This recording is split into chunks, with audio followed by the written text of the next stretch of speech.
c'était un très bon match, je pense qu'on a assisté à un très beau spectacle. On a vu de très belles choses balistiquement. En tout cas, moi j'ai trouvé que c'était un match d'une très belle tenue technique et tactique, avec beaucoup d'engagement, mais un match très propre.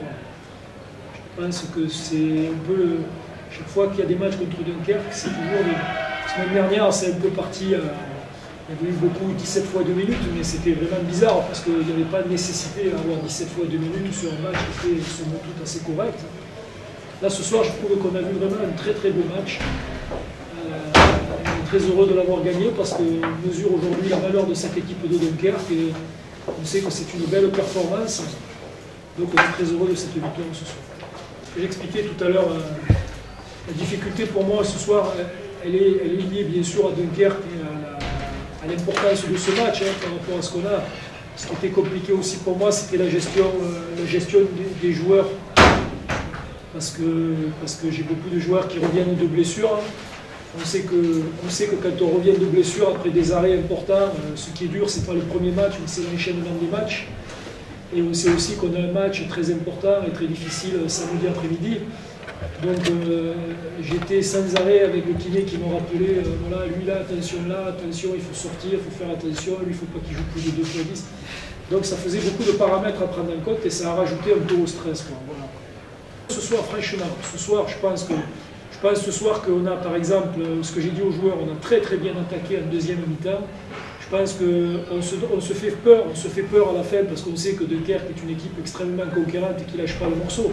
Maintenant, on est à +3, on a 3 possessions de balles sur des situations qui sont des situations super. Je veux dire, on ne peut pas mieux attaquer que ce qu'on a fait. On a manqué un peu de lucidité sur la fin de match et on permet à Dunkerque de presque s'offrir une balle importante. Mais très franchement, la deuxième mi-temps était très bonne avec une défense resserrée. On a retrouvé de l'agressivité en défense, on a retrouvé de la cohésion en défense et en attaque c'était très bon. Et on a beaucoup mieux maîtrisé le rythme du match. On a voulu jouer trop vite en première mi-temps, ce qui fait qu'on a joué à un rythme qu'on n'a pas les moyens de tenir actuellement avec notre effectif. Et surtout, on a rendu à Dunkerque des ballons de contre, alors qu'ils avaient. On sait que c'est leur point fort, donc il fallait qu'on garde un peu plus de ballons en attaque, d'autant plus que notre attaque était performante ce soir. Donc la deuxième mi-temps était vraiment très bonne et très honnêtement, je pense que pour nous, la victoire est méritée, il me semble, ce soir. Ben, déjà, moi je pense qu'il faudra faire attention de ne pas oublier Dunkerque dans la course parce que là, on a toujours l'impression de dire ah ben, Montpellier, Chambéry. Moi, sur ce que je vois pour le moment, alors c'est vrai que Dunkerque, ces dernières années, à un moment donné, a toujours eu un moment un peu difficile. Maintenant, moi, je trouve que depuis le début de la saison, moi, je viens de les jouer 3 fois. Alors, quand tu joues 3 fois une équipe, tu juges quand même de sa valeur. Et on a quand même fait donc 6 mi-temps, et ça a été quand même très équilibré. Donc, je pense vraiment que Dunkerque est une équipe aujourd'hui qui est potentiellement en mesure de se bagarrer pour une course à l'accession à la Ligue des Champions. Après, quel sera le tiercé gagnant, on ne sait pas. Mais je suis surtout content d'avoir pris 2 points d'avance sur une équipe qui est aussi un prétendant à la Ligue des Champions. Ouais, presque. Ça fait un moment maintenant que ça tourne comme ça et on essaie de travailler. On a la piste pour que ça change un peu, mais c'est vrai que l'exercice déjà était difficile. Hein, de jouer pour nous 3 matchs à cette intensité-là. C'est pas un exercice facile. Et en plus, si le score est élevé, je ne pensais pas pouvoir, à ce niveau-là de score, pouvoir tenir la comparaison pratiquement tout le match. De tourner déjà 17-16 à la mi-temps, ça présageait d'un match avec beaucoup de buts. Mais si on m'avait donné ce scénario-là, je n'aurais pas forcément cru en me disant que ça jouerait au-delà de 35 minutes pour eux, que nous on serait à 34. Je crois qu'on a laissé quand même beaucoup de gomme sur ces matchs. Et pas eu forcément la possibilité d'avoir 109 au milieu. Quoi. Donc bon, c'est vrai qu'on avance, c'est vrai qu'on continue à travailler, c'est vrai que de perdre c'est toujours frustrant, mais si ça permet d'avoir cette énergie-là face à Montpellier, ça veut dire que quelques autres équipes devraient, si on met cette intensité-là, rendre les matchs un peu plus faciles. Voilà. Maintenant, il va falloir se souvenir de ce qu'on a pu faire longtemps, être endurant dans cette volonté de toujours s'affirmer et de toujours produire du jeu quand on ne se pas. Si c'est simplement le fait que Montpellier se soit présenté devant nous et qu'on n'ait pas voulu céder les armes, voilà, comme le Patrice, hein, il peut être grand, mais il y en a qui arrivent derrière et qui brillent, donc il faut faire attention. Après, l'année dernière, on avait peut-être un peu, on avait à un moment donné considéré qu'on n'avait pas fait un match si mauvais que ça, mais je pense que tout le monde se rappelle de l'écart. Voilà. Aujourd'hui, ça se resserre, donc il faut continuer. À la limite, c'est ça qui est intéressant. C'est vrai qu'effectivement, le match retour de la Ligue, ça s'est joué quand même beaucoup à l'échec au-dessus, parce qu'on s'est transféré dans le volume de jeu, je crois, pas mal de situations. Et leur gardien Stroll nous a bien perturbé, bien gêné. Et ce soir, il a été plutôt bon. Et voilà, on peut dire que c'est un match de haut niveau à partir du moment où effectivement on arrive presque à se souvenir les moments où la bascule se fait et sur quelle petite chose elle se fait. Si dans l'ensemble du match on se fait complètement déborder, là il est difficile de pointer du doigt les petits manques. Là je crois qu'aujourd'hui on arrive à savoir à peu près ce qui nous a manqué. Donc ça prouve que c'était un très bon match, d'une part, et qu'il y avait deux très bonnes équipes sur le terrain. C'est d'autant plus frustrant.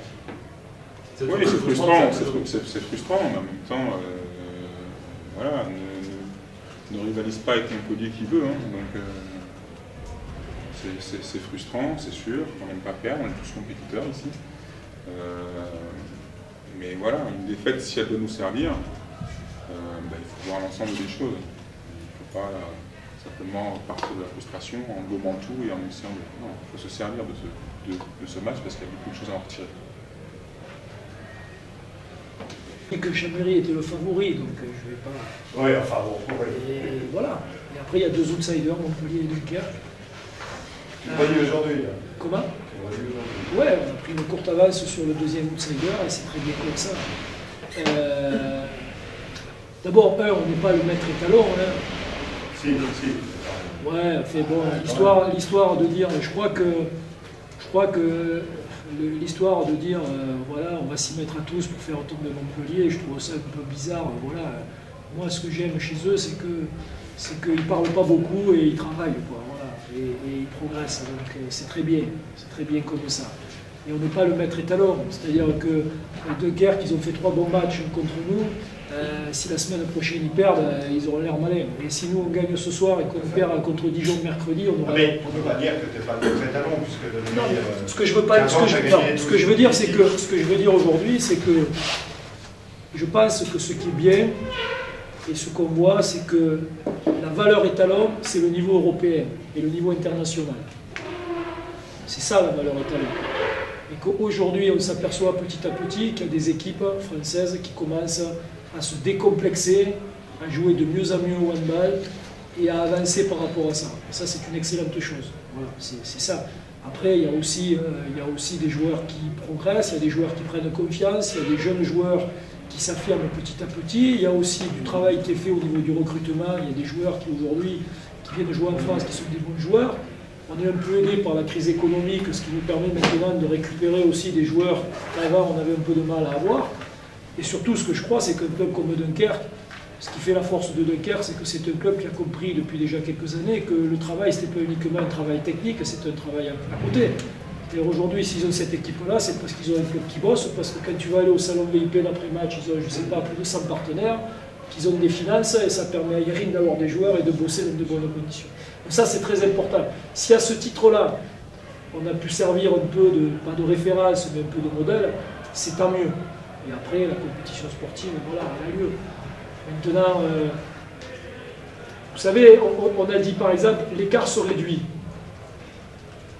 Attendons d'avoir joué 25 journées de championnat, et puis on verra l'écart. Vous savez, l'écart entre le premier. Ce qui était clair, c'est que l'année dernière, qu'est-ce qu'on a vu là-dedans? On a vu 2 équipes. Ce qui était scandaleux l'année dernière, c'était l'écart entre les 2 premiers et le 3e ou le 4e. C'était ça qui n'était pas normal. Et là, petit à petit, on est en train d'assister peut-être à un championnat différent, et c'est tant mieux. Et c'est tant mieux.